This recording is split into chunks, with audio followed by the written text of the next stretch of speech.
If you're on a tight budget, a tight schedule, or just want one less thing to worry about during the week, meal prep is something that can help you out a lot. In this video, which is one in a multi-part series, we're going to be looking at recipes that you can make to help you save time, money, and energy by cooking ahead during your week.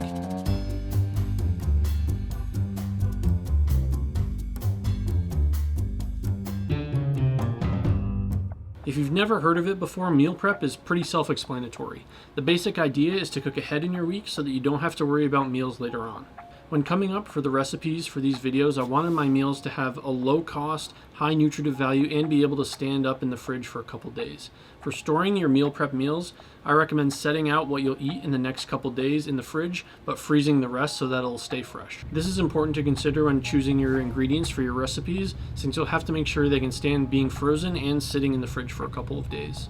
I wanted to keep things pretty well rounded, and I wanted to keep nutrition high, and I wanted to be full for a good amount of time. So for that reason, I've tried to include a starch, veggie, and protein in each recipe so that we'll stay full for a good amount of time. Budgeting and convenience are probably two of the most popular reasons for meal prep. So for that reason, I chose things that are easy to make, accessible to most people, and are really cheap. In terms of pricing, I'll probably end up doing a bunch of shopping around since I'll be shooting these videos over the course of a few days.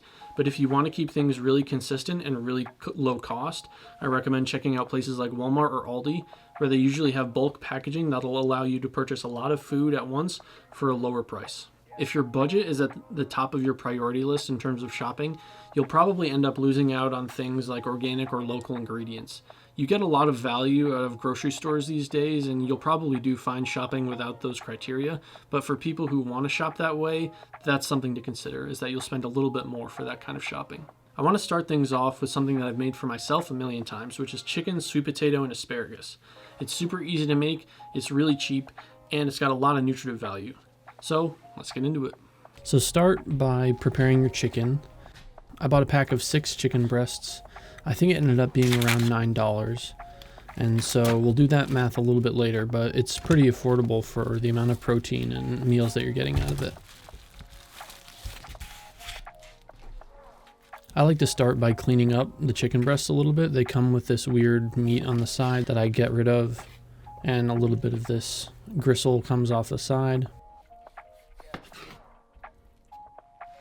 Once they're cleaned up to your liking, I cook them on sheet trays with a cooling rack over them. This allows heat to get under the chicken breasts so that the bottoms don't get soggy as you're cooking them. As you're laying the chicken breasts down, make sure to unfurl the bits of meat that are on the side so that it all gets cooked evenly. Now it's time to season them. I use avocado oil because it has a higher smoke point than olive oil, which starts smoking at around 400 degrees, and I cook these at about 425 to 450. Make sure to flip them over and rub a bit of that oil on the cooling rack so they don't stick. I start with just salt and pepper, and this seasoning is really customizable. You can add what you like and take out what you don't, but I use garlic powder, pretty generous with that. Some smoked paprika, oregano,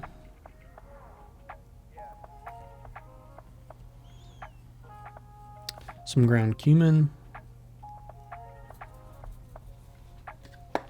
and then rub it all in. I also season the underside. I'm not sure how much this actually adds to the flavor, but I want to make sure that when the whole thing's being cooked, we're seasoning all of it as well. Now put them in the oven at 425 for half an hour, or until they reach an internal temperature of 160 degrees. Next, we can start breaking down our sweet potato. Just take off the ends. Break the potato down into about a medium dice. You don't want it too small, otherwise it'll cook too quickly, and too big, it just won't cook all the way through. Once you've gotten the sweet potatoes broken down, cover them in avocado oil because we'll be cooking them in the same oven as we're cooking our chicken, just to be a little bit more efficient with our time. Toss them in the oil to get them coated, and then season with salt and pepper. I also threw in a little bit of minced garlic here as well. Toss them again to coat them with the seasoning. And I didn't show it here, but you should cut off the ends of your asparagus. We're staggering these baking times because the chicken will take about 30 minutes at 425 to cook up to an internal temperature of 165 degrees. We'll put in the sweet potatoes later because they only take about 20 to 25 minutes, and then the asparagus will cook very quickly, probably 5 to 8 minutes.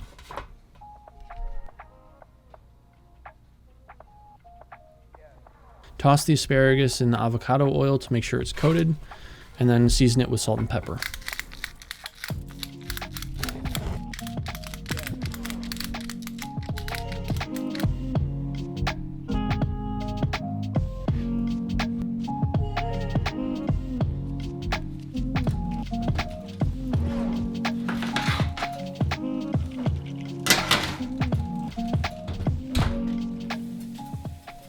So chicken is considered done when it reaches an internal temperature of 165 degrees Fahrenheit. That's the temperature that the USDA recommends for cooking chicken. It's how it's cooked universally. I take mine out at 160 degrees because when the chicken is in the oven, it's taking in so much heat that it will actually retain heat when it's outside of the oven, and it will continue cooking itself. So by taking it out early, you're still reaching that 165 degree mark, but you're allowing the chicken to still retain its juices and not get overcooked.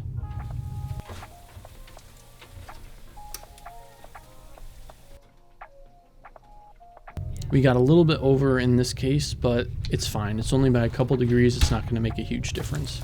Pop your asparagus in real quick, and it should take a few minutes to be done. Once we cut into it, we can see that the chicken is super juicy. But if you cut a chicken right after it's been cooked, right out of the oven, all those juices that are inside the chicken will come pouring out of wherever you cut it. So make sure that when you take the chicken out, you just leave it alone for a little while and let it settle so that those juices stay in the meat.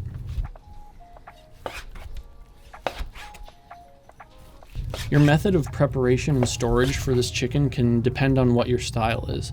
I like to cut mine into either slices like you see here or cubes because it's easier to store that way. I find that storing and also reheating chicken breasts takes a really long time, and when it's in smaller pieces it'll reheat way easier so that you can either microwave it or let it sit in the fridge to thaw out.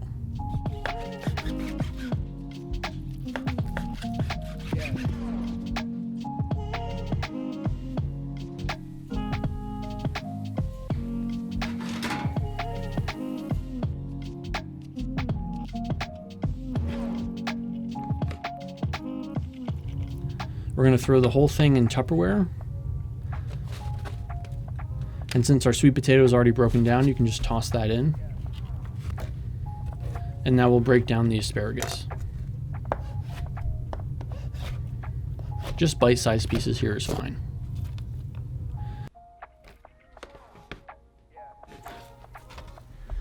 So there's actually, when storing food, there's a danger zone from 40 degrees Fahrenheit to 140 degrees Fahrenheit, and this is where bacteria is most likely to grow on your food.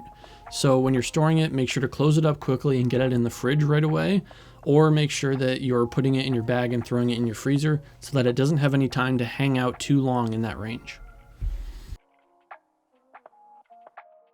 So now let's take a look at the total cost breakdown for this meal. Our chicken was $9.29 for 6 chicken breasts. One bunch of asparagus was $3.49, and 2 sweet potatoes was $2.24. This gives us a total of $15.02. So if you're someone who's using these meals as lunches for work or for school, you'd be using them over a 5-day span. So that's the hypothetical that I'm going with here.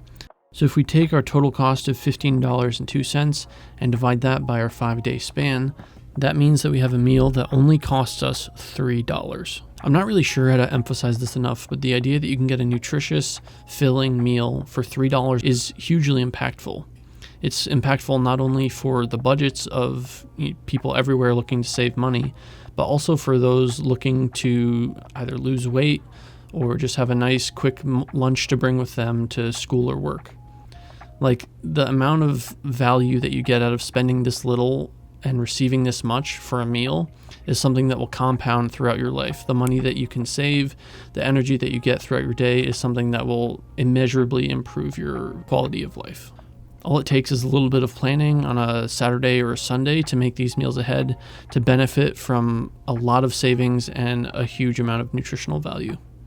The thing I hope you take away from this video is that good, nutritious cooking is a lot more affordable and a lot more accessible than you might think. Feel free to let me know what worked well for you and what you'll change in the future. Thanks for watching, and keep on cooking.